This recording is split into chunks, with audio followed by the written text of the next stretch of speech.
Dr. Hana Kim walked through the bright corridors of the space station. Everything was perfect here. The walls were clean and white. The air smelled like flowers. Soft music played from hidden speakers, but something felt wrong to her. She stopped at a large window and looked out at the stars. 300 years ago, her people had lived on a planet called Earth. Then the aliens came. They said humans were in danger. They said humans would destroy themselves with wars and violence, so they brought all humans to safe places like this station. "Good morning, Dr. Kim," said a tall, thin alien walking toward her. His name was Counselor Thelaus. He had blue skin and large, gentle eyes. "Your sleep monitors show you had bad dreams again. Would you like some medicine to help?" Hana shook her head. "No, thank you, I'm fine." But she wasn't fine. None of the humans were fine, even though they lived in perfect comfort. They had everything they needed: good food, soft beds, entertainment, and medical care. But they had no real purpose, no challenges, no way to grow or change. The aliens called themselves the Galactic Union. They were kind and peaceful. They took care of humans like people take care of pets. They gave humans easy jobs to do, like art and music, and simple research. But they never let humans make important decisions. Hana worked as a historian. She studied old human books and stories that the aliens allowed her to see, but she knew there were other records hidden away. Records the aliens said were too dangerous for humans to read. That morning, Hana went to the library section of the station. She found her friend June Park there. He was exercising, but he looked frustrated. "These exercises are too easy," June said, putting down the weights. "I feel like my body wants to do more, but they won't let me try anything harder." June came from a family that the old records called military people. His great-great-grandfather had been a soldier on Earth. Sometimes June had dreams about fighting and protecting people, but when he told the counselors about these dreams, they gave him medicine to make them stop. "I've been thinking about the restricted archives," Hana said quietly, "the ones they won't let us see." June looked around to make sure no aliens were listening. "What about them?" "I think they contain the real story of what humans used to be, before the Union saved us." That afternoon, during the daily community meeting, all the humans gathered in the main hall. Counselor Thelaus stood at the front, smiling his gentle smile. "Today we have wonderful news," he announced. "The Union Council has approved new recreational activities for your enjoyment. We will have poetry readings and painting classes." The humans clapped politely, but Hana could see the emptiness in their eyes. They were grateful for their safe life, but something important was missing. She had read enough old stories to know that humans used to be different. They used to explore dangerous places. They used to solve difficult problems. They used to dream of impossible things and then make them happen. After the meeting, Hana approached the counselor. "Sir, I would like to request access to the historical archives. All of them." Thelaus's smile faded a little. "Dr. Kim, you know that some materials are restricted. They contain images of violence and suffering. They would only cause you distress." "But they're part of human history," Hana said. "How can we understand who we are if we don't know where we came from?" "You are peaceful, happy beings now," the counselor replied. "That is all you need to know. The past was full of pain. We have given you a better life." That night, Hana couldn't sleep. She kept thinking about the counselor's words. The aliens were sincere in their care for humans. They really believed they had saved humanity from a terrible fate. But what if they were wrong? What if the things they called dangerous were actually important parts of being human? She got up and walked to the maintenance section of the station. Few people went there, and the security was lighter. She had discovered that some of the older computer systems were connected to archives that hadn't been properly restricted. As she worked at a forgotten terminal, she began to access files that made her heart race. Images of humans doing incredible things. Building huge cities, flying to other planets with primitive technology, facing terrible enemies and finding ways to win. But what shocked her most were the records of how humanity had ended up here. The Union hadn't rescued humans from self-destruction. They had intervened because humans were expanding too fast. exploring too aggressively, and refusing to follow the peaceful rules that other alien races lived by. Humans hadn't been saved. They had been contained. The next morning, Hannah looked around the beautiful, perfect station with new eyes. It wasn't a home.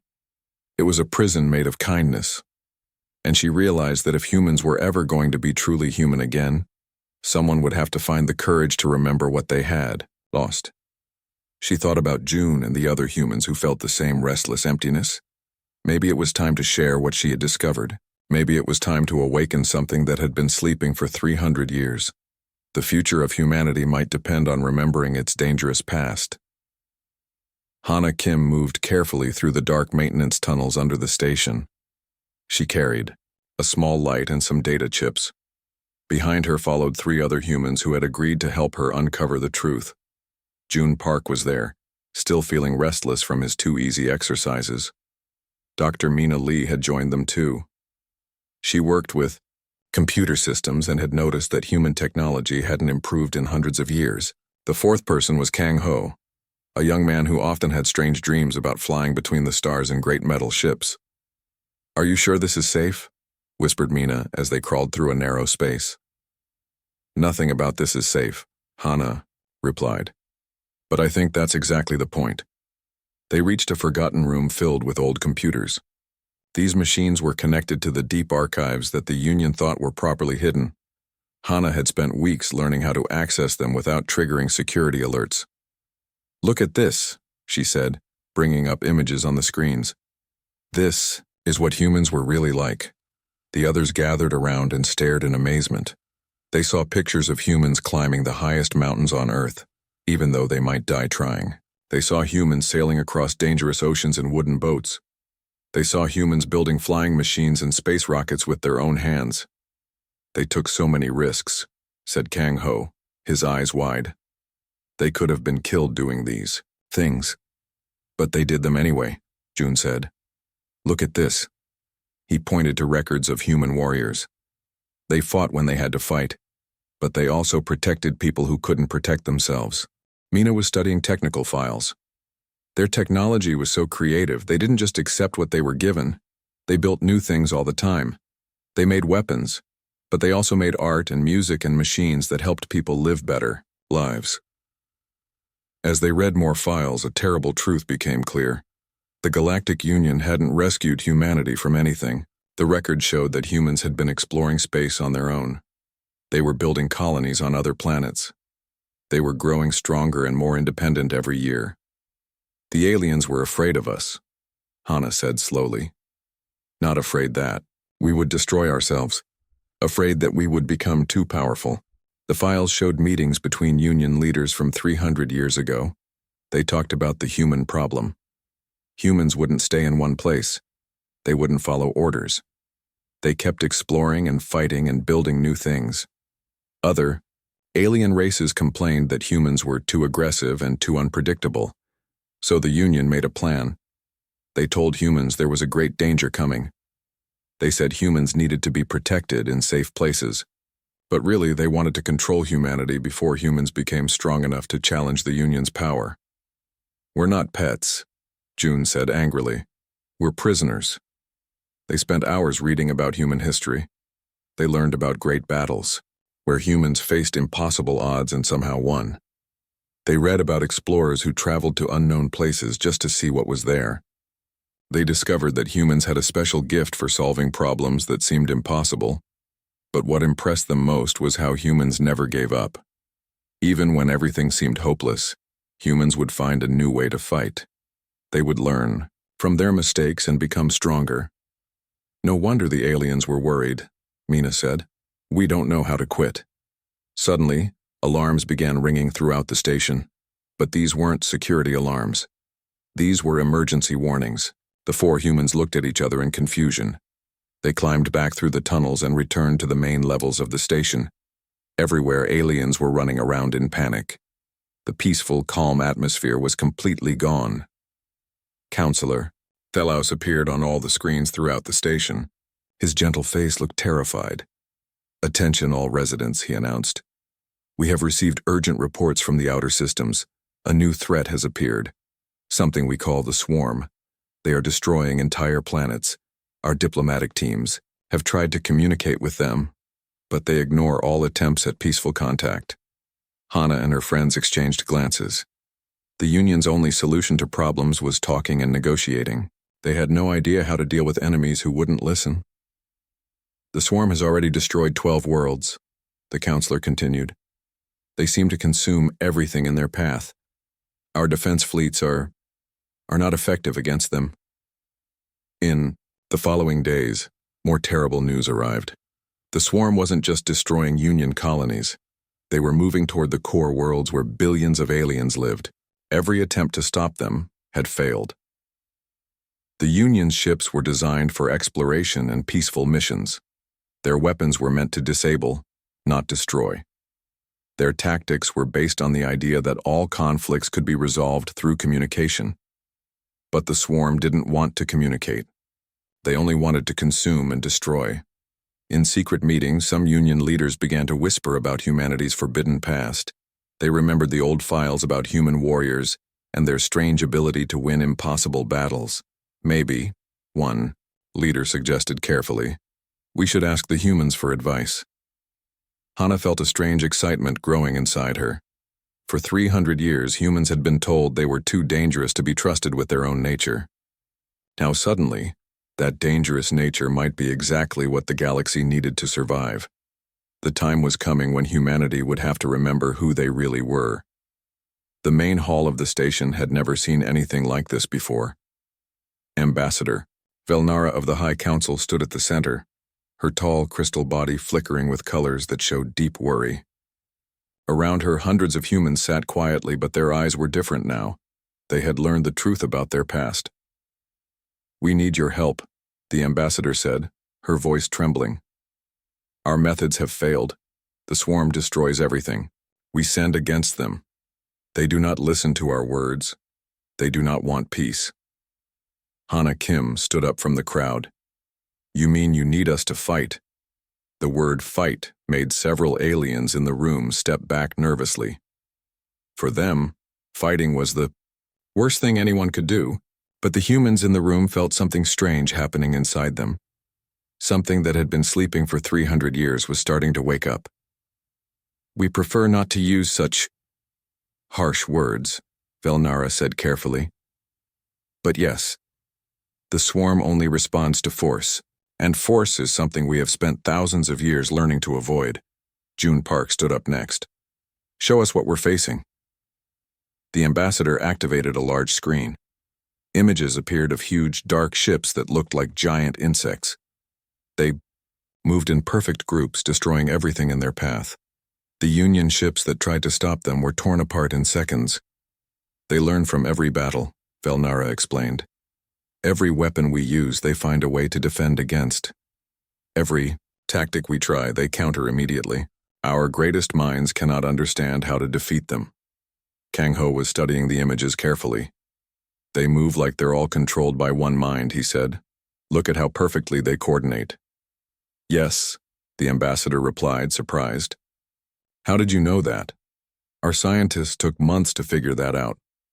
Kang shrugged. It's obvious if you think about it as a military problem instead of a diplomatic one. Within hours, word of the ambassador's request spread through all the human settlements in the galaxy. The reaction was immediate and powerful. Humans who had lived quiet, peaceful lives for centuries suddenly felt ancient instincts stirring inside them.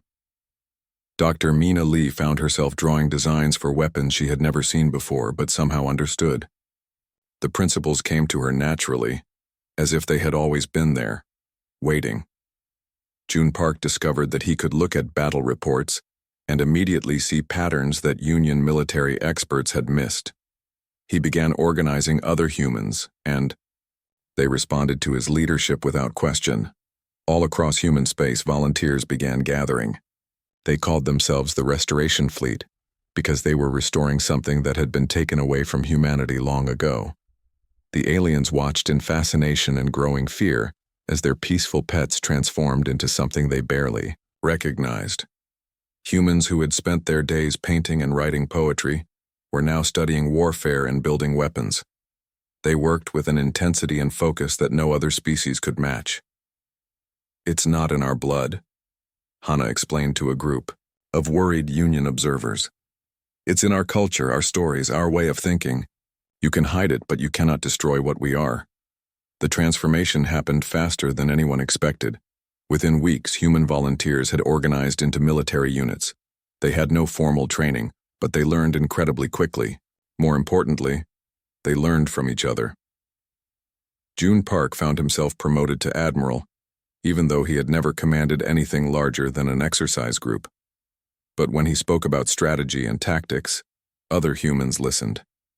He had ideas that made sense to them in ways that Union military doctrine never had. "We're going to fight differently than they expect," June told his officers. "The Union fights to avoid casualties and preserve resources. The Swarm fights to consume and destroy. But humans fight to win." The first human warships were built using a combination of Union technology and human innovation. They looked strange to alien eyes, more aggressive, more dangerous than anything the peaceful Union had ever created. But what truly amazed the galaxy was how humans approached the problem of war itself. While other species saw the Swarm as an unstoppable force of nature, humans saw it as a puzzle to be solved. "They adapt to our weapons," reported Captain Mina Lee during a strategy meeting. "So we don't rely on our weapons. We use everything: ramming, boarding, electromagnetic pulses, even old-style explosives. They coordinate perfectly," added Kang Ho. "So we fight unpredictably. We make decisions so fast they can't adapt in time." The Union leaders were disturbed by these conversations. They had wanted human help, but they were beginning to realize they had awakened something much more powerful than they had intended. "Are we making a mistake?" one counselor asked privately. "These humans are becoming something we don't recognize." But there was no choice now. The Swarm was approaching the core worlds. In a few weeks, they would reach planets where billions of peaceful aliens lived. The Union's fleets had been destroyed one by one. As the human fleet prepared to launch, Hana Kim stood on the observation deck of the flagship. She looked out at the rows of human warships and felt something she had never experienced before: pride, purpose, the knowledge that her people were about to do what they were born to do. "Are you ready for this?" June asked, joining her at the window. "I don't know," she replied honestly. "But our ancestors faced worse odds than this, and they never stopped fighting until they won." The sleeping giant was awake, and the galaxy was about to see what humanity really was. The human fleet approached the Kepler Nebula where the Swarm waited. Admiral June Park stood on the bridge of his flagship, the Indomitable, watching the enemy ships on his screens. There were so many of them that they looked like a dark cloud among the stars. "Sir," reported Captain Mina Lee from the weapons station, "we count over 300 Swarm vessels. We have 60 ships."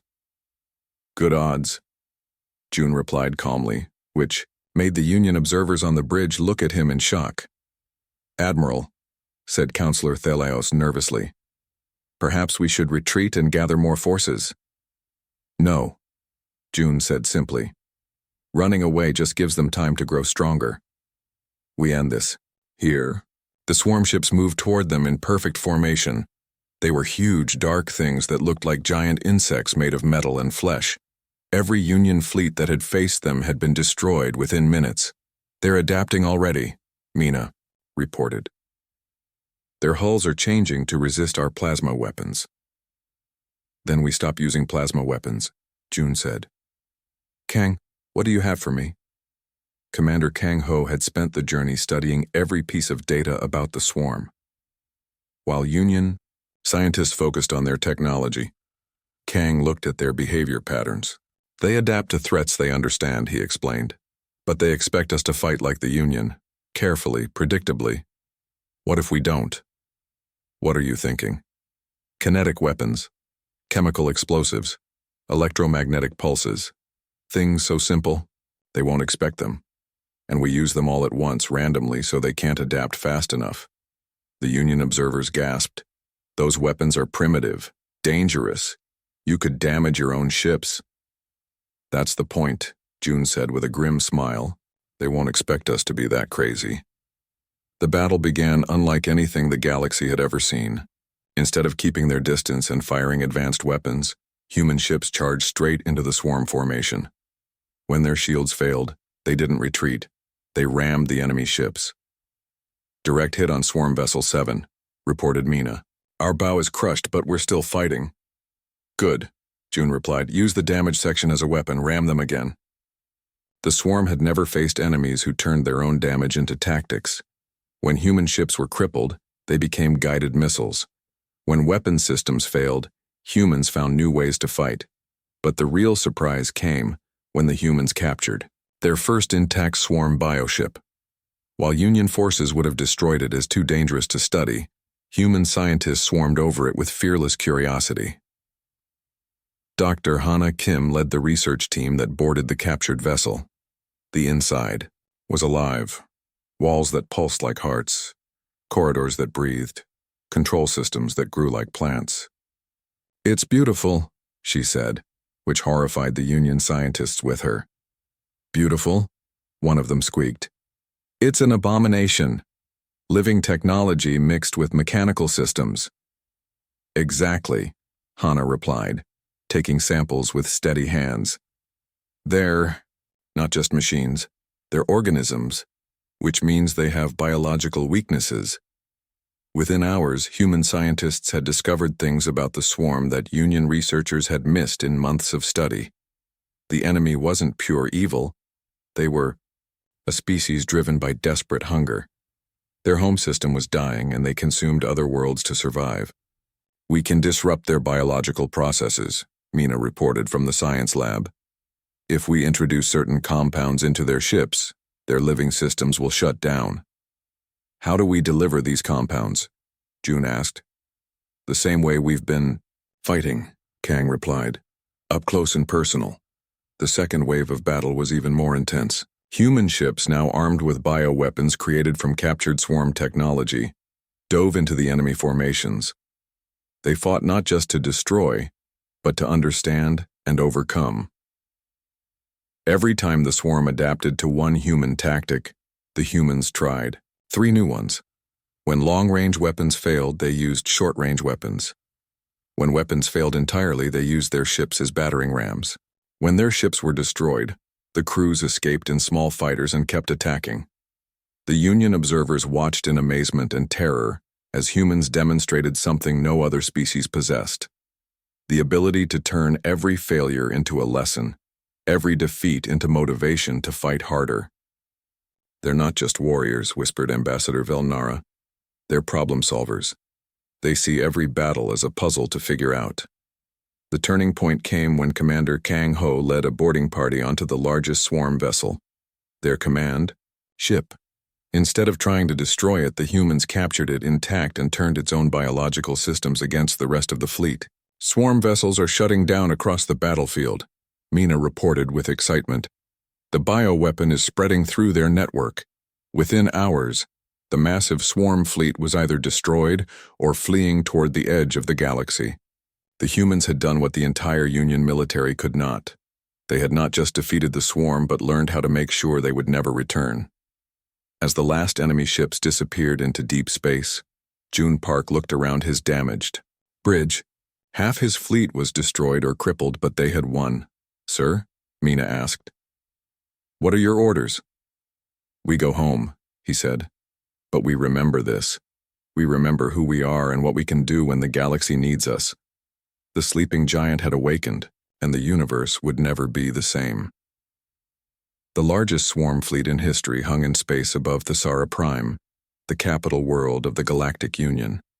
Billions of peaceful aliens lived on the planet below, and they all knew they were about to die.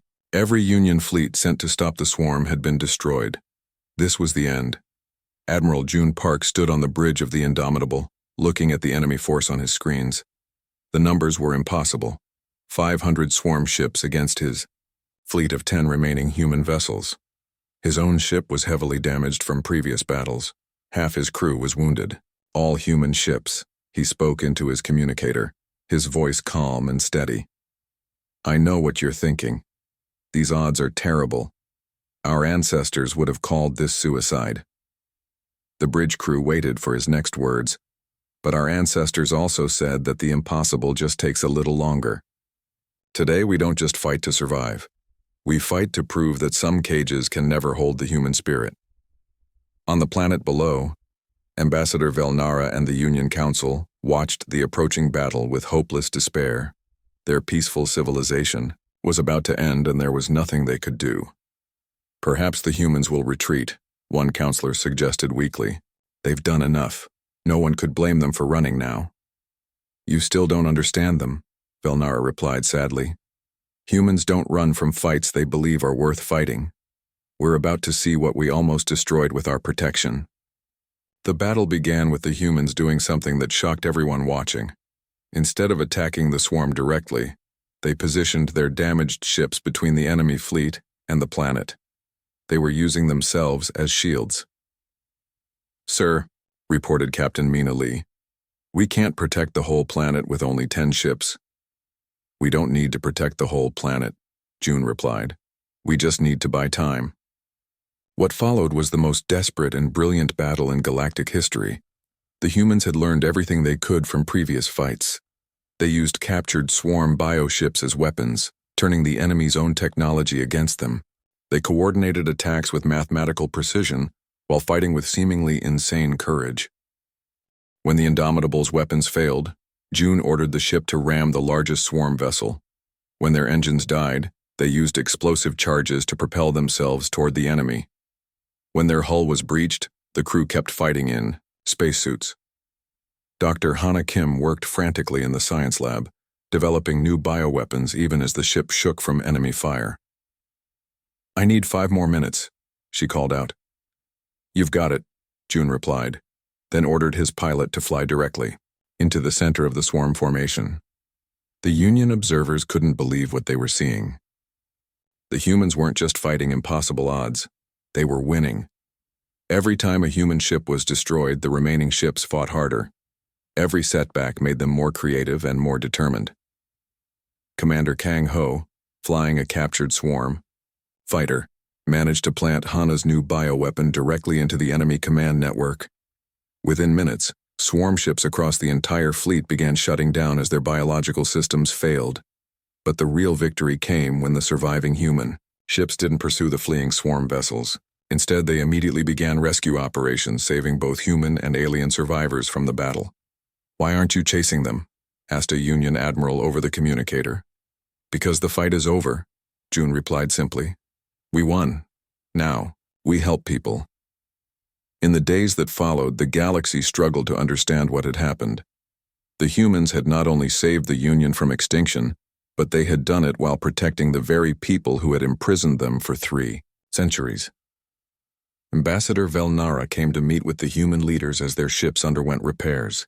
Her crystal body flickered with colors of deep sadness and regret. We nearly destroyed the galaxy with our kindness, she said to Hana Kim. We tried to protect you from your nature, but your nature was exactly what everyone needed to survive. Hana nodded. You meant well, but you can't preserve life by removing everything that makes that life worth living. The things you called dangerous, our anger, our stubbornness, our refusal to accept defeat. These aren't flaws. They're the tools that let us protect what we love. The Union's offer came with surprising humility. Complete freedom for humanity, the return of Earth, the right to explore the galaxy and make their own choices. No more protection, no more management, no more cages, even comfortable ones. Many humans chose to stay in the safe worlds they had known, and that was their right. But others, led by Admiral June Park and Dr. Hana Kim, began preparing for humanity's next chapter. The final preparations took place in orbit around Earth, the world humans hadn't seen for 300 years. New ships were built not for war but for exploration. Volunteers gathered from across human space ready to push beyond the known galaxy. Where are we going? Captain Mina Lee asked as the exploration fleet prepared to launch. Wherever we haven't been yet, Admiral June replied, looking out at the stars. It's what humans do. We see something impossible and we make it possible. Behind them, the galaxy settled into a new kind of peace. Not the fragile peace of avoiding all conflict, but the strong peace of knowing that somewhere among the stars, humanity was keeping watch. The species that had once looked at the word impossible and treated it like a personal challenge was free again, and the universe was a safer place because of it.